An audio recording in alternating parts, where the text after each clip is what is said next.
बिस्मिल्लाहिर्रहमानिर्रहीम। Thank you जनाब speaker. मैं सिर्फ जो इस वक्त ईरान की जो सूरत हाल है और ख़ासकर जो नए डेवलपमेंट हो रहे हैं, मैं सिर्फ हुकूमत से ये पूछना चाहता हूँ कि इस वक्त जो रीजन में एक बहुत बड़ा तनाज़ा बढ़ता जा रहा है, हुकूमत इसके हवाले से क्या कर रही है, क्या अरेंजमेंट्स कर रही है? क्योंकि इस वक्त अमेरिका प्रेसिडेंट की कल जो स्टेटमेंट है या जो इस वक्त पूरी उम्मत मुस्लिमा में बेचैनी है, हमने पहले भी मुतालबा किया था कि इस मसले पे पूरी तौर पर हुकूमत पाकिस्तान OIC बुलाने के लिए इकदाम करे, क्योंकि ये बहुत ज़रूरी है और हमें पता नहीं है कि इसराइल का नेक्स्ट टारगेट क्या है। इस वक्त तो वो फॉरेन मिनिस्टर साहब आते हैं तो उनसे स्टेटमेंट दिलवाते हैं। जस्ट 1 मिनट, ये मिनट तो पूरी नहीं हुई, इस तरह तो ना करें ना स्पीकर साहब। देखिए, हेलो, मैं सिर्फ इतना कहते कि जी ये बहुत इंपॉर्टेंट इशू है। डिप्टी स्पीकर साहब, वफाकी हुकूमत के नुमाइंदा कोई बैठा है इधर? मैं बहरहाल ये बहुत इंपॉर्टेंट है।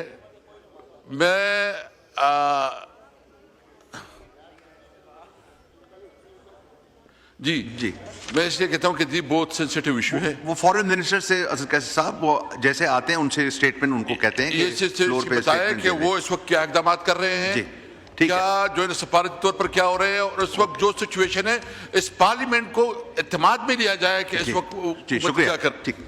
एजाज साहब, मैं ज़रा स्पीकर का तवज्जो चाहता हूँ। जखरानी साहब, मैं ज़रा तवज्जो चाहता हूँ। 10 जून को गालिबन मौलाना साहब के सबसे छोटे बेटे हैं असजद महमूद, वो DI खान से लक्की की तरफ आ रहे थे किसी ताज़ियत पे, तो रास्ते में 40-50 लोगों ने उसका घेराव किया और पुलिस को उन्होंने 2-4 सिपाही थे, उनको वार्निंग दी, उन्होंने हथियार उनके हवाले किए।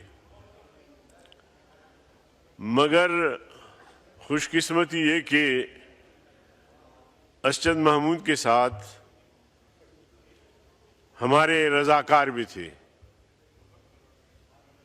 और उन्होंने कहा कि हम तो लड़ेंगे, हथियार नहीं फेंकेंगे। दोनों तरफ से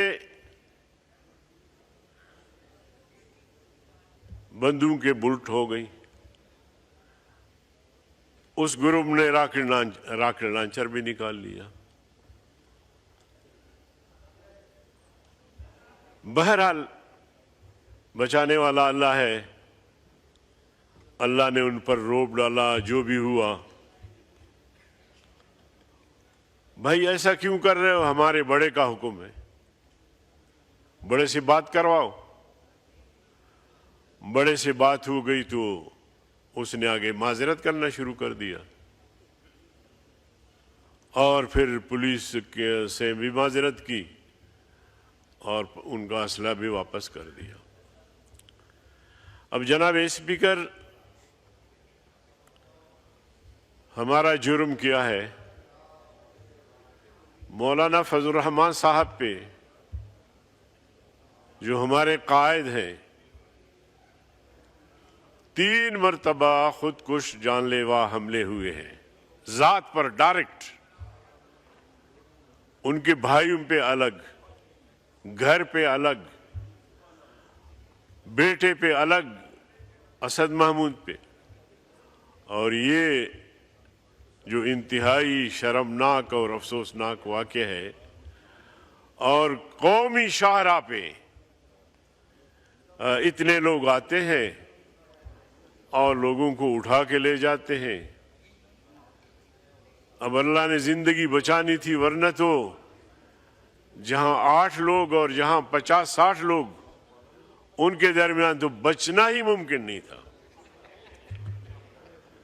तो मैं पूछना ये चाह रहा था कि हमारा जुर्म क्या है? हमारा जुर्म ये है कि हम पाकिस्तान की बात करते हैं, हमारा जुर्म यह है कि हम कौमी यकजहती की बात करते हैं। हमारा जुर्म यह है कि हम आइन की बात करते हैं। हमारा जुर्म यह है कि हम जमहूरियत की बात करते हैं, आइन पर अमल दरामद की बात करते हैं, पाकिस्तान की बात करते हैं। ये जुर्म है हमारा। और हालिया इंडिया और पाकिस्तान की जो जंग हुई, आपने देखा स्पीकर साहब, मैं किसी पार्टी की वो नहीं करता, लेकिन जो ही जंग शुरू हुई, कायदे जमीयत मौलाना फजल रहमान साहब ने इंतहाई जुर्रत का मुजाहरा करते हुए हुकूमत से इख्तिलाफात अपनी जगह पे, सबको नजरअंदाज करके आर्मी, फौज, रियासती इदारों के पीछे खड़े होने का ऐलान किया। और उससे यह हुआ कि तमाम दीनी तबके, मजहबी तबके वो भी खड़े हो गए, तमाम सियासी जमातें सब एक पेज पर आए, तब अल्लाह ने ये फतेह अजीम नसीब किया। तो ये है हमारा जुर्म, ये है हमारा कसूर। हमारी जान की हिफाजत नहीं है। हम कब तक फिर पाकिस्तान की बात करेंगे? इस पाकिस्तान में जिसकी हमने सलामती की कसम खाई है, उसमें न हमारी जान महफूज है, न हमारी इज्जत महफूज है, न हमारी आबरू महफूज है, न हमारे नंगो नामूस महफूज है। तो फिर हम कब तक पाकिस्तान जिंदाबाद के नारे लगाएंगे? कब तक इस पोजीशन में हम जिंदगी गुजारेंगे? मैं अपने इलाके में जाता हूं, 1 साल के बाद बड़ी मुश्किल से मैं जा सका हूं। हालात इस कदर खराब हैं और हम सब ठीक होने का राग लापते रहते हैं। खैबर पख्तूनख्वा के हालात इंतहाई नागुफ्ता भी है। खैबर पख्तूनख्वा के पार्लियामेंट के मेंबरान कहते रहते होंगे, या फिर किसी खौफ की वजह से उन बातों की निशानदेही नहीं करते।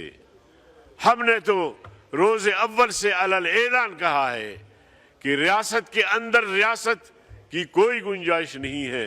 रियासत के अंदर अपनी ख्वाहिशात की तकमील के लिए असलहा उठाना, जंग लड़ना, इसकी कोई गुंजाइश नहीं है। ये जमीयत उलमा इस्लाम ने बरमला कहा है और वो चीज़ें हम भुगत रही हैं। अब ये रियासत की जिम्मेदारी है। मेरे लोग शहीद किए जा रहे हैं। बलूचिस्तान में हाल ही में मेरा एक नौजवान कामरान जत्तक, जो सरदारजादा भी थे, हमारे कारकुन थे, बहुत ही नौजवान, वो शहीद कर दिए गए। उससे पहले वडेरा गुलाम सरवर शहीद किए गए। उससे पहले खुजदार में मौलवी मोहम्मद सिद्दीक साहब, जो हमारे सूबाई नायब अमीर थे, वो शहीद कर दिए गए। और किस किस का नाम लूँ मैं? खैबर पख्तूनख्वा में, बलूचिस्तान में, सिंध में, हर जगह जो है वो उलमा निशाने पर है। तो जनाबे स्पीकर, मैं किसके दामन पे अपने शुहदा का खून तलाश करूं, किसको मोहरद इल्ज़ाम ठहराऊं? मैं तो रियासत को ही ठहराऊंगा कि ये रियासत की जिम्मेदारी है। अभी आप अपने बजट में देखें, जिस तरह टैक्सेस का भरमार है,